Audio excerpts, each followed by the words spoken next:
Well, hello there everybody, and welcome to episode 3 of the Dwarf Fortress tutorial. In this episode, we're going to be talking about our dwarves, their attributes, jobs, and just a little bit of an explanation on what all of these do and how they affect your dwarves, and maybe more if we get onto that. So, the first thing that you can see here, as we prepare for the journey carefully, as you remember in the last episode, we have 7 dwarves with a 10 next to them, and a really long fucking list of jobs. Good luck, guys. No, seriously. As we have here with our 7 dwarves, there's the 10 next to him. That 10 designates how many of each kind of job a dwarf can get. So, using the arrow keys to go over, or excuse me, let me click here. Using the arrow keys to move over, we can go to the menu for this specific dwarf and start selecting his skills. Now, the plus and the minus over here on the keyboard's numpad, or whatever other key you may have set to this, chooses how many of each skill we have. Now, these skills all have a cost, so they're all the same, and as you level them up with the plus key, the cost of them goes up. Now, what is the cost? Down there at the bottom, you have points. Points designate how much of a skill and how many items that you can get, which we'll have later on. So, we're not going to be doing that yet. First, we need to talk about what I said earlier, which are attributes. There's 2 types of major attributes, which are your body and soul. Now, both of these are very, very important. Body, a little bit more so than the soul, for the most part. And if you've ever played an RPG or an MMO before, this is going to start sounding really fucking familiar. So, your body attributes are your strength, agility, toughness, endurance, recuperation, and disease resistance. Now, that's all well and good, and, you know, pretty easy to understand, because strength, he's stronger if he's got more strength. Agility, he's faster in endurance, endurance and toughness are a little bit interchangeable, but endurance usually, you know, how much they can do, and toughness is how much they can take. So it's a little bit of give and pull on that one, but still. But now we move over to our soul attributes, which are a lot more confusing and can make or break a dwarf in a specific job. So your soul attributes are 13 in number, and they are the analytical ability, focus, willpower, creativity, intuition, patience, memory, linguistic ability, spatial sense, musicality, which is completely fucking useless. Don't ever let anybody tell you otherwise. Even if we go to adventure mode, don't ever let anybody tell you that musicality is worth anything.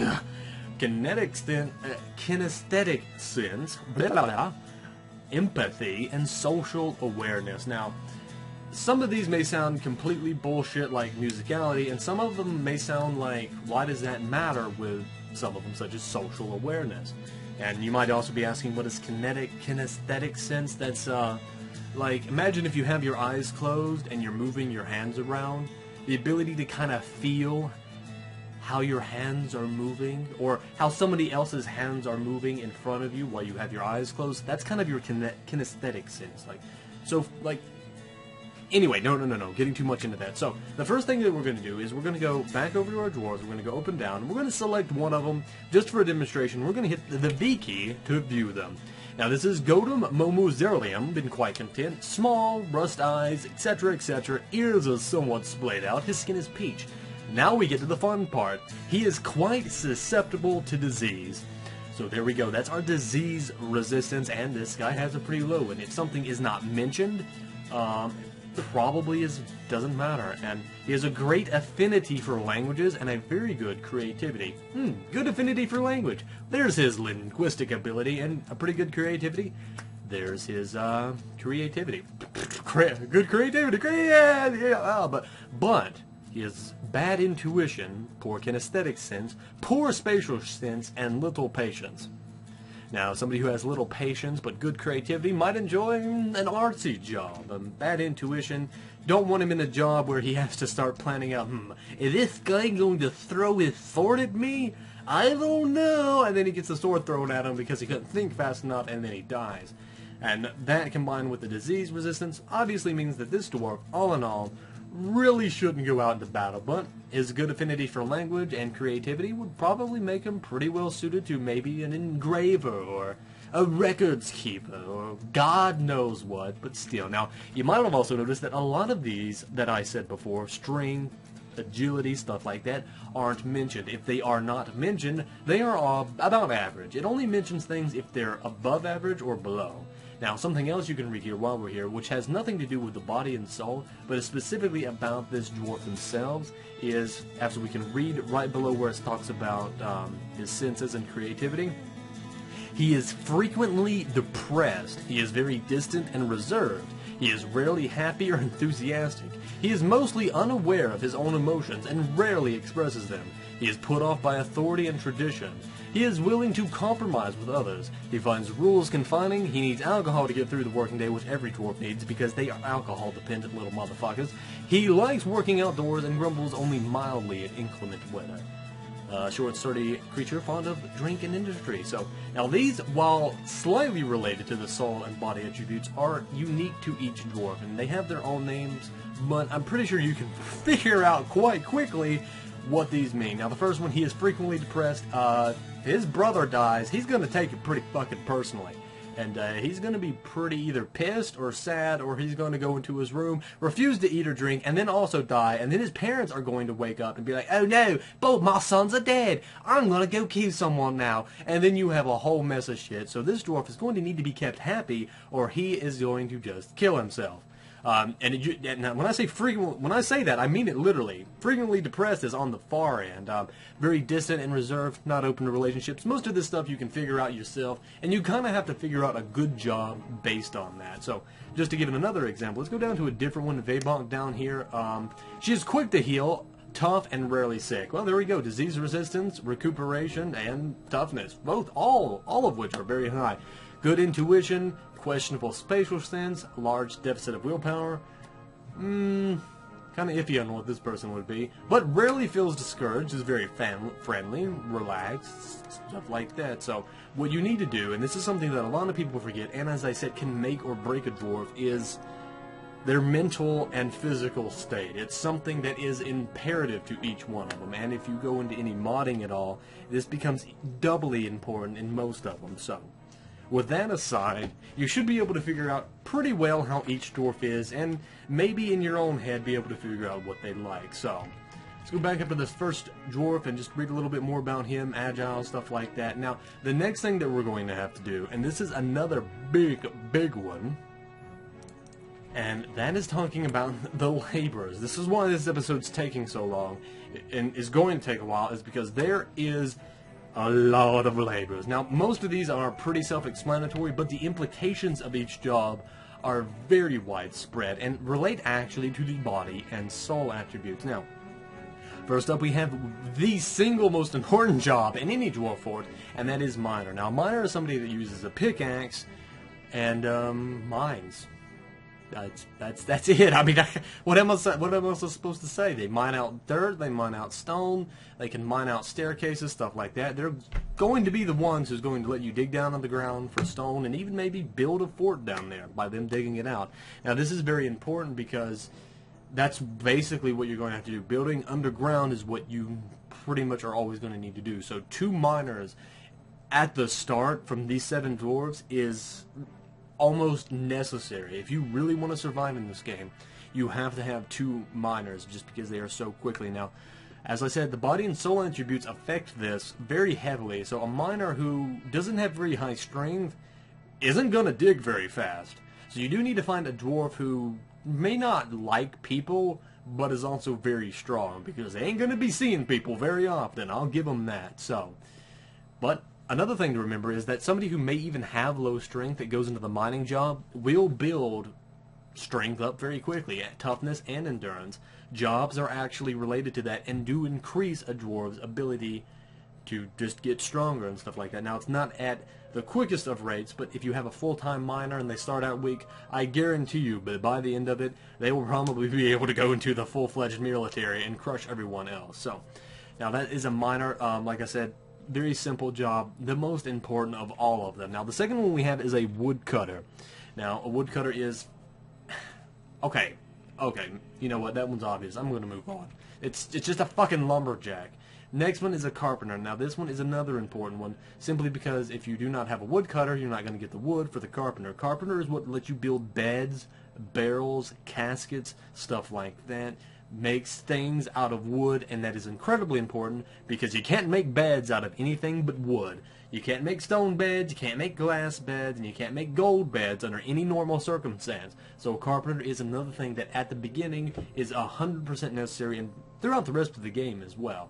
Mason is exactly like the carpenter in almost every single aspect, but instead of using wood, he uses... We're having a Dora the Explorer moment. He uses stone. Good job, everybody. And well, that's pretty much it. Now, an engraver is is something a little bit more complicated and a whole hell of a lot less necessary. An engraver is somebody who smooths out stone underground. He can only smooth natural stone. Any walls that are built cannot be smooth. They're already considered smooth.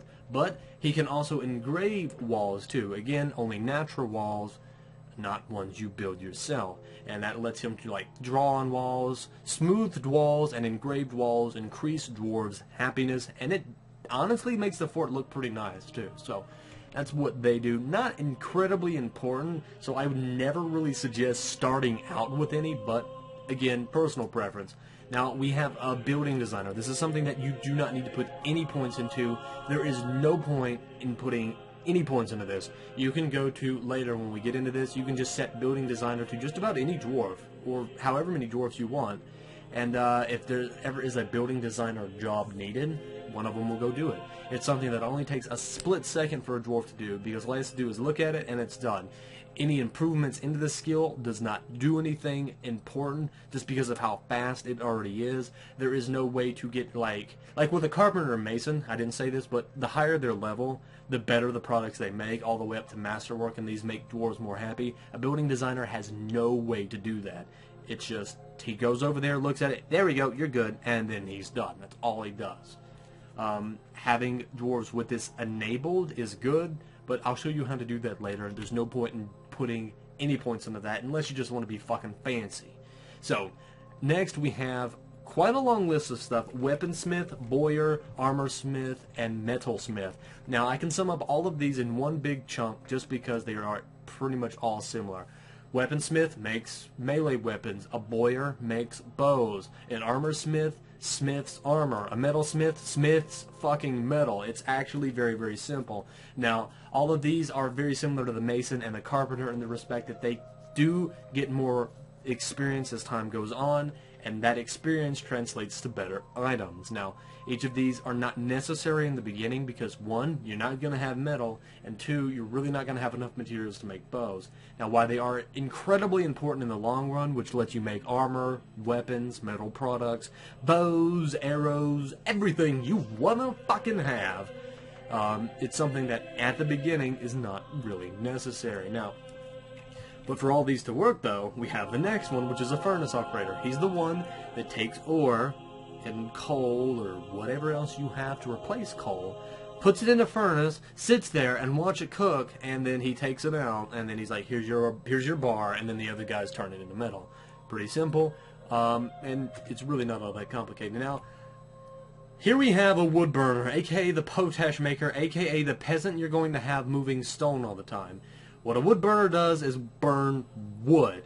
You're going to get many a migrant wave where you're going to have 5 or 6 or 7 of these people that do this, and you are going to probably want to kill all of them because they are fucking useless. They don't do much because a wood burner is very similar to a building designer in that he just throws the log in, it burns, and then he's done. There's really nothing else that he does. No improvements in this level do anything besides increasing the non-existent speed, really, and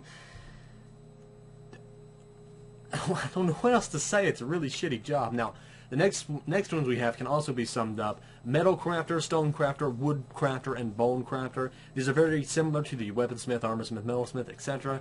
But instead of actually making armor and weapons, these guys make banjos and dolls and instruments, stuff like that. Stuff that's not necessarily used by your dwarves, but can be traded away out of their respected materials. Bone carver can make a bone banjo. A wood carver can make a wood banjo. A stone crafter can make a wood banjo. So, all very simple, all very easy to understand, nothing too out of the way. Now, the next two are also go hand in hand: a gem cutter and a gem setter. A gem cutter cuts gems. A gem setter puts gems in items. Very simple. Now, it can get a little bit more complicated because with a gem cutter and a setter, they're not... It's jobs that do increase as a dwarf gets better at them, but the rarity of gems can completely make levels in this either non-existent or just useless. So it's an iffy job. I don't suggest it in the beginning because you can just turn somebody on for it. It doesn't matter. Now, potter and a glazer go hand in hand as well. A potter makes things out of clay or ceramics, if you know what it means. They make ceramics. They make pots and jugs and stuff like that. And a glazer is somebody that puts a glaze over it that makes that pot or jug waterproof. Very easy. They go hand in hand. Wax worker makes shit out of wax. Makes candles. And may do things with bees from time to time. But mostly makes candles. Everybody likes candles. I like candles. Now, a mechanic. Now, this is another job that I'm actually probably going to spend a little bit more time on and maybe even make their own video on, because this one's actually surprisingly complicated. The first and most important job of a mechanic is he makes mechanical pieces, gears, stuff like that. Now, he just makes these en masse at his workshop, and you can use these to make levers, bridges, and all sorts of fun stuff like that that is mechanical and moving. You can attach a lever to a bridge, pull the lever, and the bridge will go up and down. Now, that may not sound incredibly important, but you can weaponize this and crush enemies. You can make a drawbridge, all sorts of fun stuff with that. And mechanics go also into like traction benches, where they can make a table into something that your hospital dwarves can lay a dwarf down on and tie him down to work on. That's a traction bench. They're really good to have. Now, it's not a good thing to put levels in them because they're another person that, while they can make masterwork and better like gears, it doesn't really ever translate into anything really. Whereas like a really good bed will make a dwarf happy. A really good gear is just still going to be a gear. That's really all it is. It's a good thing, but not necessarily a thing that you need. So next one is a fisherman. I'm not even going to talk about a fisherman. If you can't figure out what a fisherman is by the name, I'm sorry. I really am. A miller, a thresher, and a grower kind of go hand in hand. These are all your farming-related jobs. Now, there are many other farming-related jobs we'll get to, but these three are more together than you would really imagine. Now, a grower is somebody who goes to a farm plot, he pushes seeds into the ground, and they grow, and that's the end of the grower's duty. Anybody can pick the plants, but a thresher does it better, and a miller can take wheat and crush it into flour. So miller into flour, thresher is just really good at picking, farm plants, and a grower grows stuff. Now, a herbalist is pretty much a thresher, except instead of growing farm plants, he goes out on the surface and collects strawberries and leaves and shrubberies, because we don't ever have enough shrubberies. And then here we go to the holy Mecca. The Mecca of Dwarf Fortress. The one job that no matter what else in your fort, no matter what else here, besides miners are important. You need 2 miners. Always need 2 miners. The one job here that, above all others, is 100% necessary is the brewer. Now, I know it may sound dumb, but dwarves are the most alcohol-dependent thing since my uncle. And it is pretty fucking scary when they don't have alcohol. Not because they get angry, but because that's the end of your fort. If they don't have alcohol, they will not only tantrum and kill each other, they will also do every other job, first 5% slower, then 20% slower, and then not at all. And then they'll die of thirst. You can have wells and just streams, which we will have, going through your fort with clean, fresh, pristine water without a drop of fish piss in it. They won't drink it because it's not fucking alcohol. You can give them barrels of tea and lemonade, and if it's not alcoholic, they ain't gonna fucking touch it. They want their alcohol, and God forbid it's the same alcohol day in and day out. It's the same thing. I mean, my God, they need their alcohol, and having a brewer, it's a no-brainer. It's almost like, hey, I wonder if I should play Dwarf Fortress today or not. I don't think I will, so I'm not gonna add a brewer. That's how important that job is. It's not even a thing at this point. It is an is. And with that aside, because that one's important, is a cook. Now a cook takes raw materials and makes them into meals. It's good for keeping dwarves happy, but it's really good at keeping what would normally be a low food stock into a pretty good food stock, because he can take a piece of meat and some leaves and make 5 meals for a dwarf, whereas normally that piece of meat and a leaf would have been 2 meals. One dwarf would have ate the leaf, and the other dwarf would have gnawed on the meat and then thrown it away, and then it would have went bad. So the next one we have is a weaver and a clothier. A weaver weaves cloth, and a clothier uses that cloth to make clothes. All very simple. A dyer dyes those clothes or other things should the moment arise. A trapper traps things. You get cages, and then you get a trapper, and then he will go onto the surface and catch a guinea pig or a rabbit or a dragon, whatever he may find. He will fucking go up there with that cage in his grubby little hands and find it. An ambusher goes in tandem with the trapper is. If a trapper isn't very good at ambushing things, what do you think gonna happen? Not a whole hell of a lot. Ambusher is also a fighting skill, so if a military dwarf has ambusher, he is going to be pretty good at catching up to people and catching them off guard. Now, the next one we have is a butcher. This is incredibly important, not just because dwarves like to eat meat, but because the better your butcher, the more meat you can get from something, and the less he wastes. Now, this also is coupled with the fact that if a dwarf doesn't take the meat away out of the butcher shop, it will go bad, but the butcher isn't to blame for that. He's the butcher. He kills animals at that place or just butchers them if they're already dead. And then we have the tanner, which can take the hides.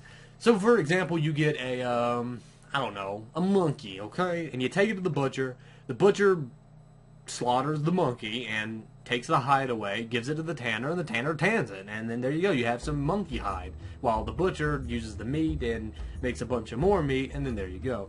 The tanner works in tandem with the leather worker who turns the hide into armor or just clothes or whatever. Now, the fish dissector goes in tandem with the fisherman. The fisherman catches fish, but they're raw fish, and dwarves will not eat a raw fish ever. No matter how you try, they will not. A fish dissector is always needed if you have a fisherman, otherwise they'll just be raw fish. The fish dissector cuts the fish open, gets the meat out of it, and whatever other byproducts depending on the fish, and then there you go. Animal dissector is similar to the butcher, but it's used a little bit more. I'm gonna be honest with you, I don't really know what an animal dissector does. I mean, I know that if you get like small animals, like if your cat catches a rat, he can dissect it, or if you get an animal like that has extracts, like a snake, it can extract venom from it. But beyond that, there's really not a lot that they do. So it's kind of good to have maybe one in the forge, but they really don't do all that much, not compared to nearly anything else, except for maybe a fucking wood burner, but you will get a lot of those, so you don't need those either. Now, next on the list, I actually have to put back in, I do not want that guy to be an animal dissector, is a fish cleaner. Goes in tandem with a fish dissector. Good to have, but, I mean, if you have a fish, you pretty much have to have both cleaner and dissector. Yeah, right? Yeah, that's fish dissector. If you don't have both of them, dissector opens it, fish cleaner cleans it, there you go. Cheese maker makes cheese, you know, and then the milker gives him the milk for the cheese. Shearer can go to a sheep, shear it, there you go, you got sheep wool to do whatever you want with. A spinner spins rope or flax or whatever into whatever you need. He will also be the person who will make you bowstrings, which if you go with a bowyer, you need a woodcutter for the wood, a spinner for the, bowstring, and then the bowyer puts them all together. Now, a presser is a little bit of a confusing job. Now, like I said, the presser is a little bit confusing, but basically what he does is he makes oils and honey. Like, he presses them. I'm not sure how he exactly does it, but he kind of processes ingredients that you can use for other things, such as soap or cooking, stuff like that. Very good to have at least one of them dedicated, especially if you do want to go into something where you can get oils from stuff. But again, I don't mean like oil as in like, Saudi Arabia oil. I mean like cooking oil. So next on the list is beekeeper. he keeps the fucking bees. He makes, you know, I know you make a hut for the bees. He keeps the bees in line, and you know, he's that guy. Now, an animal trainer and an animal caretaker go hand in hand. An animal trainer is somebody that you can send onto the surface or below ground, or you know, somebody if you've already have a captured animal from your ambusher, and he will train that animal into liking your dwarves, basically, and that animal will either follow around your dwarves or will go to a zone where you've said that that animal can be, and he'll be fine. The animal caretaker is, if it's necessary, goes out and feeds that animal or takes care of it in the sense of medical concerns. Like if you have an animal that is so large that you do not have enough food to feed, like for it to graze on its own, the animal caretaker will bring it food to make sure it doesn't die. So, for example, if you have like an elephant or something, and those things have to graze a lot, and you don't have that much grass, the animal caretaker will make sure it does not die. The soaper makes soap, and if you've ever seen Fight Club, you know what a lye maker does. He makes lye, which you use to make soap along with some of the oils from the presser. Potash maker is the same as a wood burner. He's completely fucking useless. You will not want him. Go away. We don't want you guys. Fucking all they do is make ashes. That's all they do. Glass maker makes glass. He takes sand and whatever else at a kiln, and he makes glass. And they're actually very good at this, and these are very good things to make, to trade. I mean, you would not imagine how much glass is really worth to most civilizations, because most of them actually cannot make glass. Dwarves and humans are the only ones who can. The reason elves cannot, in this case, is because they don't do anything with wood. Or at least they tell you they don't, but still, they don't make glass. Only the humans and the dwarves do. So most people actually pay a lot for the glass. But that's another thing. Now, these next ones, everything between axeman, swordsman, maceman, hammerman, spearman, crossbowman, shield user, armor user, fighter, archer, wrestler, striker, kicker, biter, and dodger are all military, aka fighting skills. Axe, sword, mace, hammer, spear, crossbow, shield, and armor are pretty obvious in and of themselves. The higher the skill in this, the better the dwarf is with axe. You know, level 5 axeman, he's a level 5 axe user. Yeah! He's good with axe. Yeah! Now, the rest of them are a little bit more complicated in the fact that they are not overarching. The fact is they're not specific, but they're overarching. A really good fighter has a really good sense of how a fight goes. If he's got a really high fighting level, he's going to know when to use his other skills to the greatest effect, because you have no control over that. So if he's a really good fighter, he'll know when to use his dodging skills and when to use everything else. Archer is very similar to that, although it covers more of the bow and crossbow ones, where the fighter one covers the melee one. Wrestler is somebody who fights without weapons. That, combined with the fighter and the striker, which we'll talk about here in a minute, can make a dwarf who has no weapons into somebody who can punch a horse that somebody's riding on and explode the horse. I've seen it. It's fucking terrifying, and we'll talk about that later when we get into the military ones. So a striker is how hard a dwarf can hit, basically. A really high striker with a really high hammer dwarf can pretty much exploderize just somebody's head. He'll just swing, and then it's a home fucking run. You will never see that guy's head again. It is gone. Kicker and a biter, very obvious. Dodger, doubly as obviously. I wonder what a dodger does. He makes dodged cars. Exactly. Now, a siege engineer and an operator are two other hand-in-hand skills. An engineer makes siege equipment, and a siege operator operates it. Now, siege equipment can be anything from a ballista to a catapult. B to C. That's really all there really is. Now, usually we'd also want to set these people as military dwarves, otherwise they will get scared. Ballista shoots giant arrows, which are made by the siege engineers as well. And a catapult just throws rocks, which you can get from your miners. Now, a missed object user is it's another fighting skill. It's a little out of place and actually really funny. Now, I got a story for this. I had one dwarf a long time ago who was a legendary missed object user, and his weapon of choice was a sock. Now, he was so good with using this sock, and this is why this skill is so random yet so completely bullshit.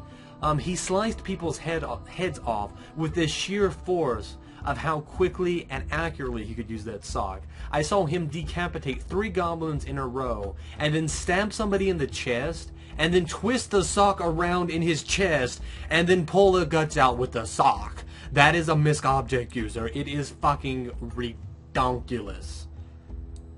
Now, mind you, this could be a bad thing for dwarves, and because, you know, if one goes crazy, he could pick up a chair and potentially kill your whole board, but, you know, that's its own thing. Now, a pump operator is somebody who operates a pump. Pretty simple. A pump pulls water upwards a square or magma or whatever you may find, and that's all fine and good. Now, a swimmer is important because dwarves, if they don't have at least 1 point to this, will drown. Now, it never comes up, and dwarves automatically get a point into it even if you don't add anything to it, because it cannot be 0. This is the only skill that cannot be 0, no matter what therapist or anything else says. This has been a research subject. Swimmer is important, but not something you should add points to. Now, a wound dresser, a diagnostician, a surgeon, a bone doctor, suturer, a crutch walker, or suture, not crutch walker, are all medical skills. A diagnostician tells you what's wrong, a surgeon fixes what's wrong, a bone doctor sets the bone, and a suture fixes everything back up. All these skills are usually going to be put into one dwarf, and it's almost necessary to have one dwarf or fort, or 2, or even 3, depending on the size, that all have these skills. And these are very helpful for getting fighting dwarves back up to condition. Now, a crutch walker is a skill that you never put points into, because if a dwarf loses a leg, he will automatically grab a crutch and start training crutch walking every time he has it. A dwarf who has very high misc object using and very high crutch walker is on the same par as a legendary hammer dwarf, because he will use that crutch to great effect, and he won't have any movement penalties, and will probably actually move faster than a regular dwarf. A persuader, a negotiator, a liar, an intimidator, a judge of intent, and an appraiser.